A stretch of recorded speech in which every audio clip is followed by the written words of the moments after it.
تاکہ ہم کو یہ بھی پتا چلے کہ اسلام نے کن چیزوں پر زکوٰۃ کس صورت میں رکھا ہے۔ یہاں پر اگر اسلام چاہتا تو مجرد یہ جانور یا مویشی ہونے کی بنیاد پر زکوٰۃ لاگو کر سکتا تھا۔ مان لیجئے پچھلے سال کسی کے پاس بکریاں 40 تھیں اور اگلے سال تک ان پر سال گزرنے سے پہلے وہ ڈبل ہو گئی۔ اہدنا الصراط المستقیم۔ الحمدللہ رب العالمین والصلاة والسلام علی رسولہ الکریم، اما بعد۔ الحمدللہ گزشتہ کئی مجلسوں میں ہم نے زکوٰۃ سے متعلق بہت سارے مسائل کو ہم نے جانا ہے۔ شیخ آج کی مجلس میں میں چاہتا ہوں کہ آپ مویشیوں کی زکوٰۃ کے سلسلے میں جو ہے اس کی تفصیلات کو واضح کریں، لیکن عام طور پر جو ہے ہمارے پاس اتنے جانور اتنے مویشی ہوتے نہیں ہیں، لیکن جب زکوٰۃ کے سلسلے میں سلسلہ وار جو ہے بات چل رہی ہے تو میں چاہتا ہوں کہ مویشیوں کی زکوٰۃ کے سلسلے میں بھی آپ جو ہے اس بات کو واضح کریں۔ بسم اللہ الرحمن الرحیم، الحمدللہ رب العالمین والصلاة والسلام علی رسولہ الکریم، اما بعد۔ جی، ہم نے اپنی پہلی ویڈیو پر جس میں ہم نے یہ بتایا تھا کہ کن کن چیزوں پر زکوٰۃ واجب ہے، تو پہلی چیز تھی سونا، چاندی اور کیش۔ دوسری چیز تھی کھیتی باڑی یعنی زمین سے اگنے والی چیزوں پر زکوٰۃ۔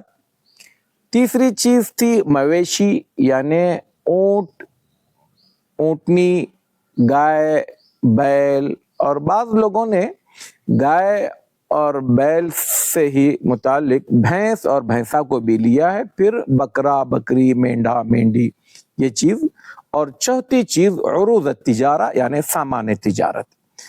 دوسری چیزوں پر تو ہماری بات ہو چکی ہے الحمدللہ، تو ہم مناسب سمجھتے ہیں کہ مویشی کے بارے میں بھی بات کی جائے، اگرچہ کہ ہم میں کے 99% لوگوں کے پاس اس کی ضرورت نہیں ہے، لیکن پھر بھی ایک چیز اگر مکمل ہو جاتی ہے تو بہتر ہے۔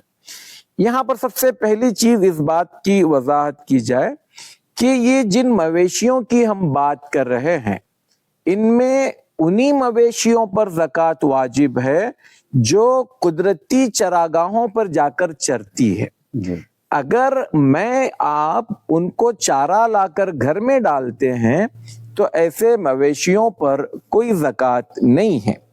جا کر جنگل میں چر کر آتی ہیں، پہاڑوں کے پاس جاتی ہیں، وادی میں چر کر آتی ہیں، یعنی مفت کا چارہ ملتا ہے، مالک کو اس پر کوئی خرچ نہیں ہے، تو ایسے مویشیوں پر کیا زکوٰۃ ہے؟ چونکہ یہ چیز اس میں تھوڑی باریکی ہے، ہم اس کو کتاب کے ذریعے سے آپ تک پہنچاتے ہیں۔ ہم بات کریں گے سب سے پہلے اونٹ کے زکوٰۃ کی۔ اگر کسی کے پاس 4 اونٹ ہیں تو اس پر کوئی زکوٰۃ نہیں ہے، لیکن جیسے ہی کسی کے پاس 5 اونٹ ہو جائیں گے تو ہر 5 اونٹ پر 1 بکری ہوگی، جب تک کہ اس کے پاس 24 تک کی گنتی ہو جاتی ہے، یعنی 5 اونٹ پر 1 بکری، 10 اونٹ پر 2 بکریاں، 15 اونٹ پر 3 بکریاں، 20 اونٹ پر 4 بکریاں، یہاں تک کہ 24 پر بھی وہی 4 بکریاں ہیں۔ جیسے ہی کسی کے پاس 25 اونٹ ہو جائیں گے تو 25 سے لے کر 35 تک اونٹوں تک 1 سال کی اونٹنی دینی چاہیے، یعنی کسی کے پاس 25 اونٹ ہیں یا 35 اونٹ ہیں، دونوں صورتوں میں اس کو کیا ہے 1 سال کی اونٹنی دینی چاہیے۔ اور اگر کسی کے پاس 36 اونٹ ہو جائیں، 36 اونٹ سے لے کر 45 اونٹوں تک 2 برس کی اونٹنی، یعنی اونٹنی کا وہ بچہ جس کی عمر 2 سال مکمل ہو چکی ہے۔ 46 اگر کسی کے پاس اونٹ ہو جائیں، 46 سے لے کر 60 تک، تو 3 برس کی اونٹنی دینی چاہیے۔ اور 61 اونٹ سے لے کر 75 اونٹوں تک 4 سال کی اونٹنی دینی چاہیے، اور 76 سے لے کر 90 اونٹوں تک 2 برس کی 2 اونٹنی دینی چاہیے۔ 91 سے لے کر 120 اونٹوں تک 3 برس کی 2 اونٹنیاں دینی چاہیے۔ 120 سے زائد تعداد ہو تو ہر 40 اونٹوں پر 2 برس کی اونٹنی، اور ہر 50 اونٹوں پر 3 سال کی ایک اونٹنی ادا کرنی ہے۔ ظاہر سی بات ہے ہمارے پاس پتہ نہیں ہندوستان میں کبھی کسی کے پاس اتنے اونٹ ہو یا نہ ہو، لیکن جیسے کہ میں نے کہا کہ ہم اتمام حجت کے لیے اس کو بنا رہے ہیں۔ دوسری چیز البتہ ہے جو ہمارے پاس کسی کے پاس ممکن ہے، آج نہیں تو کل ہو سکتے ہیں، وہ ہے اگر کسی کے پاس 40 سے کم بکریاں ہوں تو اس پر زکوٰۃ نہیں ہے۔ 40 بکریاں ہو جائیں تو 40 سے لے کر 120 بکریوں تک ایک بکری واجب ہے۔ کسی کے پاس 40 بکریاں ہو گئی اور 120 تک پہنچے تو اس دونوں سب پر ایک ہی بکری واجب ہے۔ 121 سے لے کر 200 تک 2 بکریاں زکوٰۃ میں ہیں۔ 201 سے لے کر 300 تک 3 بکریاں ہیں۔ اب اس کے بعد جیسے 300 کے اوپر جس کے پاس 100 بڑھتے جائیں گے تو ہر 100 بکری پر ایک بکری بڑھتی جائے گی، یعنی 300 پر 3 بکریاں ہیں، 400 پر 4 بکریاں ہوگی، 500 پر 5 بکریاں ہو جائے گی۔ بکری اور بکرا جب ہم کہہ رہے ہیں تو اس میں بھیڑ، مینڈا، مینڈی یہ سب اسی میں شامل ہے۔ اسی طرح سے گائے اور بعض علماء کے نزدیک گائے اور بھینس دونوں ایک ہی چیز ہے۔ 30 سے کم گائیوں پر کوئی زکوٰۃ نہیں ہے۔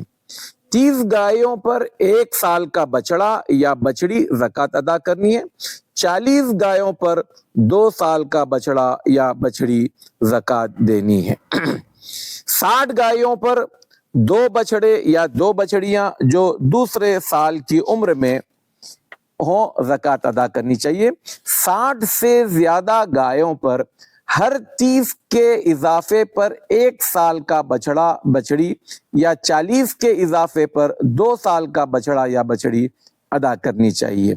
تو اس طرح سے یہ تینوں کا زکوٰۃ کا معاملہ ہے جو مختصر کے ساتھ ہم نے آپ کے سامنے رکھا تاکہ ہم کو یہ بھی پتہ چلے کہ اسلام نے کن چیزوں پر زکوٰۃ کس صورت میں رکھا ہے۔